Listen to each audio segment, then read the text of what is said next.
Praise the lord. ఎలా ఉన్నారు? Very happy independence day. ప్రార్థన గురించి మనం నేర్చుకుంటున్నాం కదండి. ఈ రోజు ఎప్పుడు ప్రార్థించాలి అనే దాని గురించి నేర్చుకుందాం.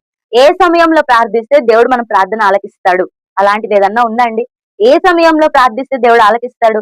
ఉదయం 3 గంటలకు ప్రార్థిస్తే దేవుడు ఆలకిస్తాడు. లేకపోతే మధ్యాహ్నము 12 గంటలకి లేకపోతే 1 గంటకు ప్రార్థిస్తే దేవుడు ప్రార్థన ఆలకిస్తాడు.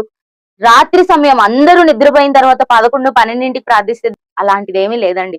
నువ్వు ఎప్పుడు ప్రార్థించినా, మనం ఎప్పుడు ప్రార్థించినా కూడా దేవుడు మన ప్రార్థన ఆలకిస్తాడు. అయితే శక్తివంతమైన ప్రార్థన నీ జీవితంలో త్వరగా కార్యం జరగాలి అంటే, నీ జీవితంలో నువ్వు అద్భుతాలు చూడాలి అని అంటే, ఉదయకాలము 3 గంటలకు ప్రార్థించడము చాలా ప్రాముఖ్యమైంది. మార్కు సువార్త 1:35 ప్రకారము యేసు ప్రభువారు పెందలకడనే వెళ్లి ప్రార్థన చేస్తూ వచ్చారు.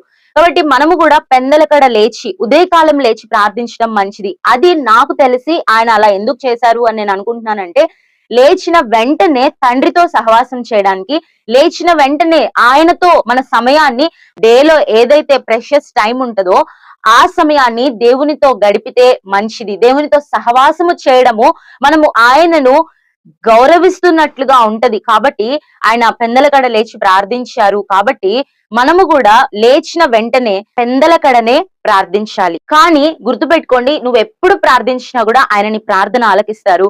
కానీ పెందలకడ లేచి ప్రార్థించినప్పుడు, రేయి మొదటి జామున ప్రార్థించినప్పుడు, మీ రోజులో మొదటి గంటలు ఆయనకు మీరు ఇచ్చినప్పుడు, ఆయనకు మీరు ప్రాముఖ్యత ఇచ్చినట్లుగా ఉంటుంది. కాబట్టి పెందలకడ లేచి ప్రార్థించడానికి ప్రయత్నం చేయండి.